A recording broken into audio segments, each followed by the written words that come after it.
Hello and welcome to this week's What Were They Thinking? Among the many news items we have for you this week, there is Pfizer's oral treatment for the CCP virus. The US Army doing something productive by creating a vaccine that not only deals with SARS, but also the CCP virus. Statistics coming out of America demonstrating that the duration of someone's life has taken the first major dip it has in years. There's also interesting news regarding weird robots, astronomical samples, and more. The timestamps for each of these news items and others can be found in the description box below. Let's start with the approval for Pfizer's oral treatment. This of course being a pill. The fact it's been approved under emergency use authorization means that it's currently available, but it does have certain limitations. We've previously been over the distinctions between an emergency use authorization and regular approvals. What this does is it provides yet another avenue of treatment, preferably in the earlier stages of infection, to try and reduce the severity of said infection. Most oral medication for diseases like the CCP virus does not focus on dealing with the disease itself, rather on management of the symptoms. Things like fever, pain, inflammation, so on. The fact that this medication directly addresses the virus is a big step forward in dealing with viral infections. Prescriptions may be available within days of this video going live, if not prior. The prescriptions are possible for people aged 12 and up with mild to moderate CCP virus infections, who are most likely to end up hospitalized or die due to infection. That means that there is a very limited range of individuals who are eligible to get it, but they are the ones that need it most. The medication must be prescribed and use begin within 5 days of symptoms first appearing. This is again, as said, a relatively narrow window of time, as not everybody would either identify or recognize that they have been infected with the CCP virus. It is worth reiterating that this is not an alternative to vaccines. This is just an extra tool in the toolkit for doctors to use for those who are infected most severely and will have the most serious repercussions. Vaccines remain the most effective and preferable way of treating individuals. This sort of approval is especially important, considering the next piece of news relates to the spread of the CCP virus. For the vast majority of the last 3 months or thereabouts, the Delta variant has been the predominant strain of the CCP virus infecting individuals, often nearing 100% of all cases. In the last 3 weeks, there has been an exponential growth in the prevalence of the Omicron variant. It has gone from about 1% of the population to verging on 80% in 3 weeks. That is a huge growth over a very short time. And this sort of data is why things like Pfizer's oral medication for the CCP virus are so important. Spread like that cannot be dismissed easily. American data is one thing, and decisions there are going to affect Americans. We also need to account for the UK, and the UK has recently published 2 papers. Each of these has looked at whether or not Omicron is something they need to pay more attention to. What they've found doesn't necessarily detract from the American information about spread, but it does appear that Omicron has a lower hospitalization rate than the Delta variant. This is at least something positive. Saying that it has fewer hospitalizations does not mean it's not as dangerous, or in some cases even more dangerous. The caveat here is a big one. if you have more individuals who are especially susceptible being infected or reinfected, then you need to then look at how many of these individuals are going to go back to hospital or into hospital in the first place because they've been infected by a far more virulent strain. And this is the distinction. You may have fewer hospitalizations of people who are relatively healthy and have no predisposition towards it, but you are going to have more of those individuals with those comorbidities, predispositions, and so on, who will be infected now.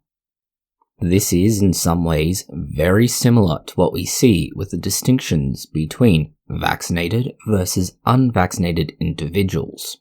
An unvaccinated individual may not get severe symptoms, and so the vaccine does its job. Unvaccinated individuals will be infected and experience more severe symptoms.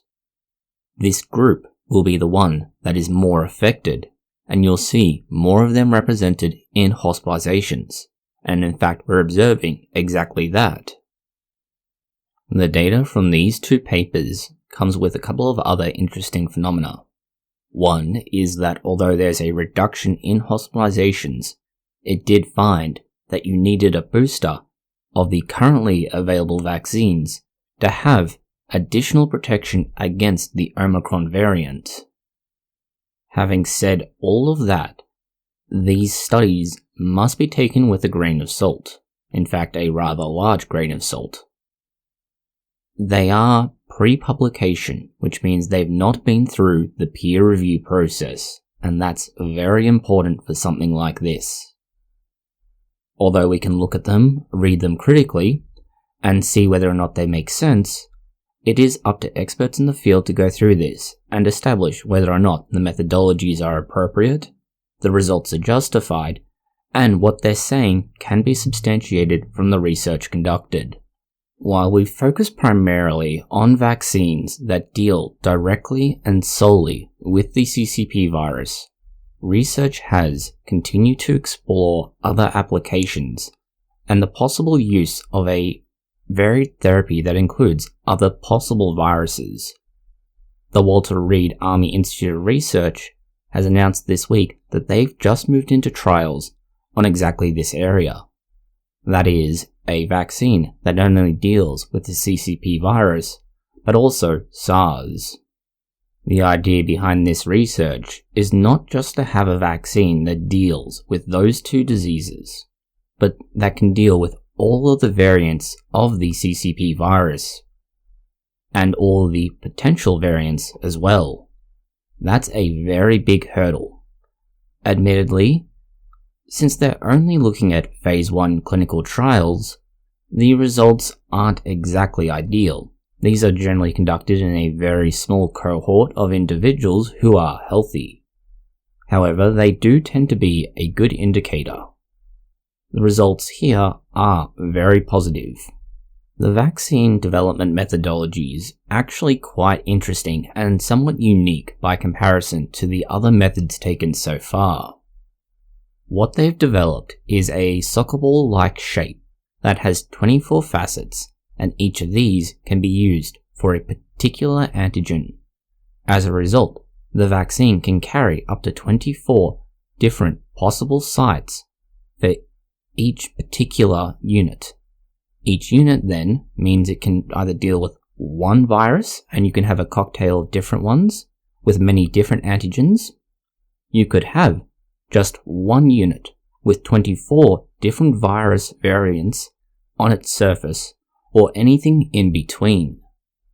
This is a huge step up in the ability to not only customize what the vaccine will provide immunity for, but just how specific you can be, and very importantly, how many different things you can vaccinate for at any one given time.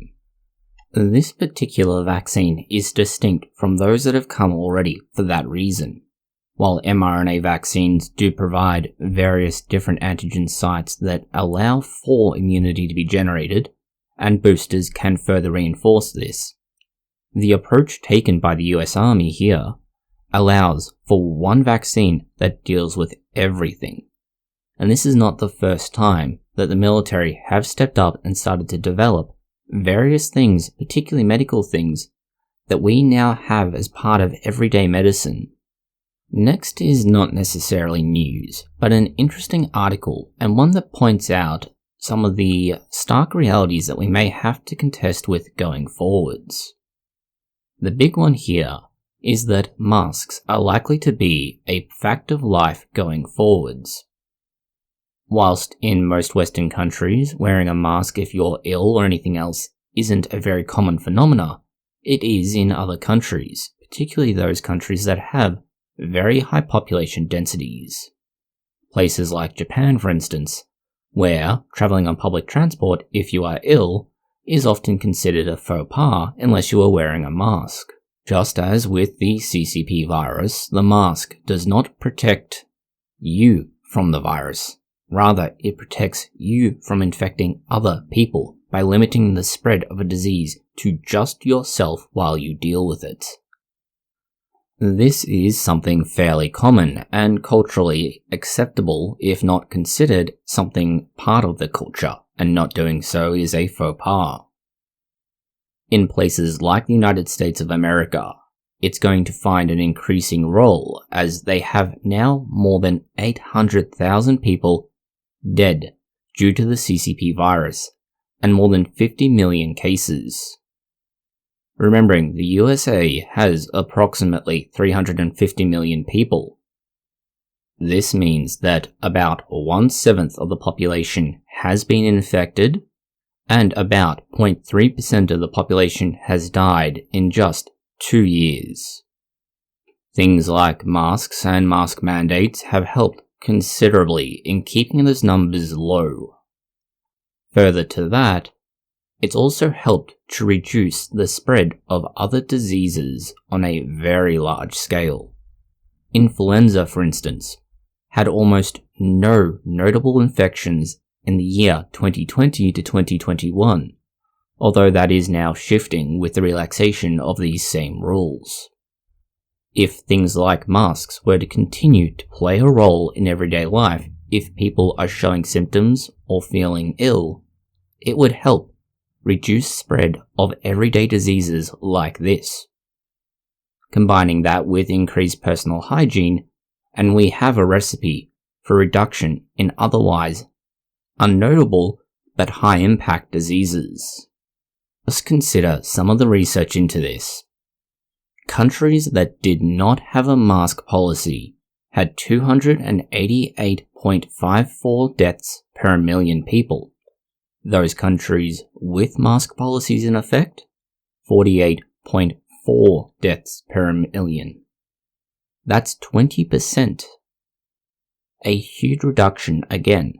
A relatively simple policy, and one that puts the onus on the individual to make the right choices not only for their well-being, but for others.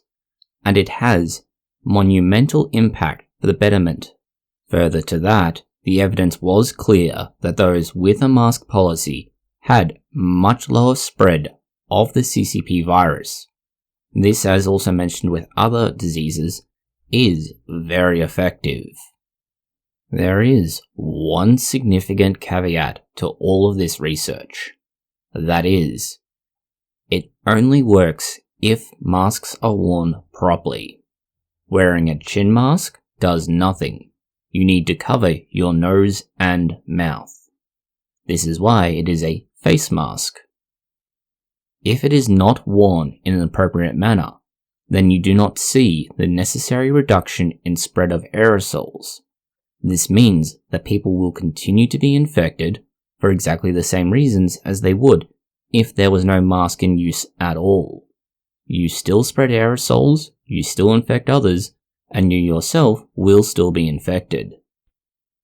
Going from the CCP virus to a tangentially related topic, 5G. 5G is the next generation of mobile technology. It promises high speeds of data transfer. It won't really affect anything regarding phone calls as the 3G network has more or less capped out the ability to do that. The idea behind 5G is that better data, better communication, and better overall services. Some people have latched onto this with various crazy conspiracy theories, some more entertaining than others. Unfortunately, there are also individuals who will take advantage of people who believe these conspiracy theories. One of the more entertaining items available is an anti-5G pendant, or necklace depending on how you want to look at it. These necklaces are rather hilariously, rather radioactive. Yes, by trying to protect yourself from 5G, you are choosing to wear something that will continuously pump out radiation around you. This will have the same, if not significantly greater effect than anything 5G could possibly have. While it is true that just about everything in the world will pump out some degree of radiation in the form of energy, it's what kind of radiation that is being produced that is important. In this case, we're talking about ionizing radiation. Ionizing radiation is the kind that can cause serious problems, whether it's simply feeling ill, through to radiation sickness, all the way up to leading to the development of cancerous growth. All of these pendants and necklaces that are meant to stop the effects of 5G are producing this ionizing radiation. Not only is it illegal to be selling products that produce this sort of radiation, which raises questions about how they were purchased in the first place, but generally speaking, getting a hold of them and getting them through customs is very difficult. Sometimes we wonder if it was a good idea to take away natural selection from humanity. Darwin had a point that the fittest should survive, and surely either buying a radioactive necklace to wear around yourself to protect yourself from an unsubstantiated conspiracy theory is a case of not being the fittest to survive.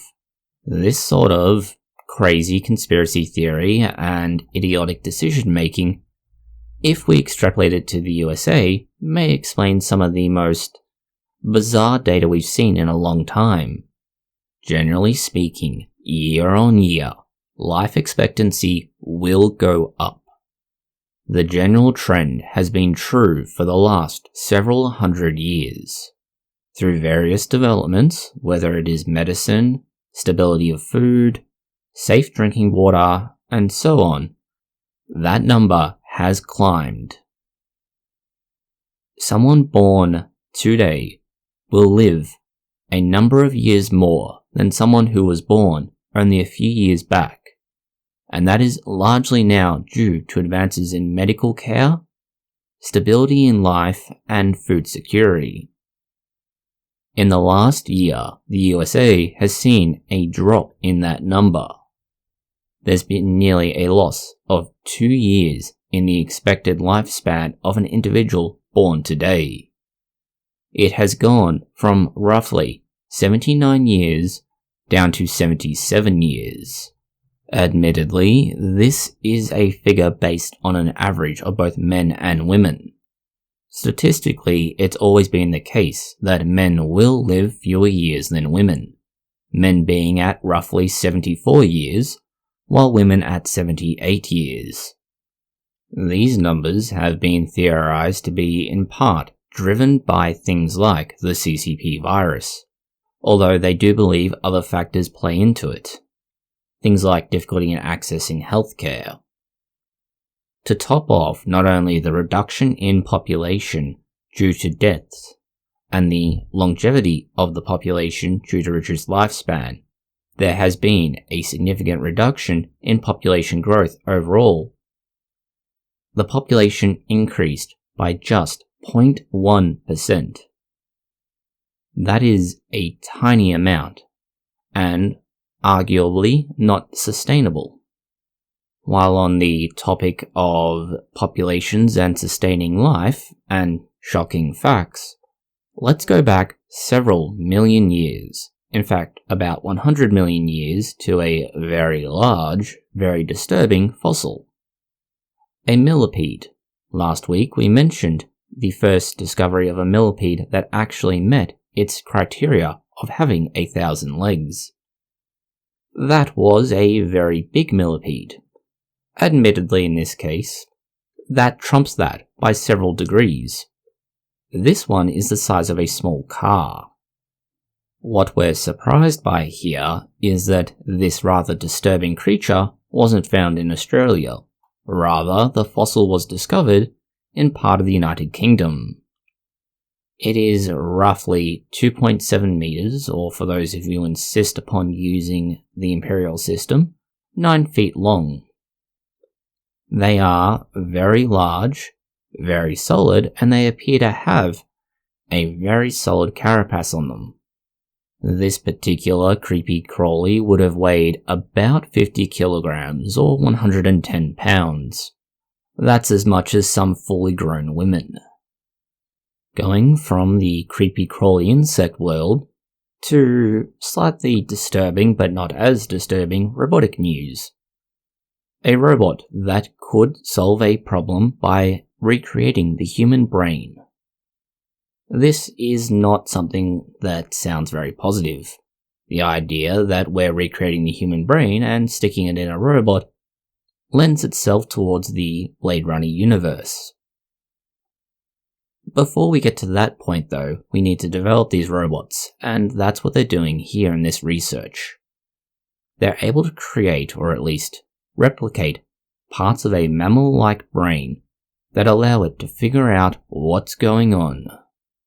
When the robot is put in a hexagonal maze, it then figures out which turns it needs to take to get from the start to the end. This is done by giving it both positive and negative reinforcement when it makes the right decision or the wrong decision. This is not so different from how you can train a mouse to run in a maze, and in doing so, the mouse brain will develop neuronal connections that are stronger for the correct turn because you give it positive reinforcement. That's the idea behind this. The way they do this is they put the robot in a roughly 2 square meter maze. The maze is made up of hexagonal shapes, and it travels around the outside of the hexagons. The space between them is its track, and after 16 attempts, it was able to go from one side to the other. We've spoken about the similarity to the human brain, and that may not be immediately obvious. That's because what they've done is to use a polymer. This is in the circuit that they've used to recreate the human brain to a certain extent. It's called a neuromorphic circuit. As you have the positive reinforcement applied, the material reaches a state in which it is marked as being correct. It will then hold that state for a long time. This is just the same way that two neurons will link together. This then creates a memory, as it now creates a preferential route for the signal to go through. This means that the motors that are activated will be activated in the right sequence. That means it will turn left, right, or whatever else needs to happen in the right time and right place, just like any other sequential series of events would do. It is creating its own code by doing this. The final piece of news we have for you this week is astronomical, and it regards the analysis of material retrieved from the Ryugu asteroid. Just over a year ago, Hayabusa 2 arrived back to Earth and bringing with it space debris. This space debris doesn't seem like it to be very important. After all, we have rocks from the moon and things land on Earth all the time. What's interesting here is Ryugu's nature, where it came from and where it's been. By analysing the material that makes up Ryugu, we can see just where it's been, what it's made up from, and if there's anything particularly unexpected or interesting. This is where two papers that were published come into play. Both papers have come out this week, and for the most part, the information isn't exactly surprising. However, knowing it and being able to confirm it is very useful. In theory, Ryugu is about 4.5 billion years old. That means it acts as a time capsule of our universe from that time frame, or at least our solar system. Although many of the objects in the solar system coalesced and turned into things like planets, or could be found in the asteroid belt, some of them did not. This means we can go to something like Ryugu and take a sample of its contents and get a time-stamped test and analysis of what things were like at this time. That is very useful if we can understand how the solar system developed after the sun was established and other material coalesced into the planets that we know. We can then go along and find asteroids from particular time points and figure out if there are any major changes. That's where the research into this gets rather uninteresting, so to speak. It's not surprising research. What they found is an asteroid very similar to others. Ryugu is defined as a C-type asteroid, and that is the most common type of asteroid in our solar system. They're defined simply as being rich in carbon, being very dark, and having a number of volatile elements within them. That is exactly what they found within the samples, although they did note a few interesting deviations from this. That is that it's significantly more porous than you might expect, 46%. This is not the most porous possible asteroid, but it's reasonably high. There's also the composition itself, which again isn't exactly exciting, but is interesting to know and important to understand. And that's all the news we have for you this week. Thank you for watching. If you found it interesting, consider liking, sharing, and subscribing. Please post any comments, questions, or suggestions that you have below.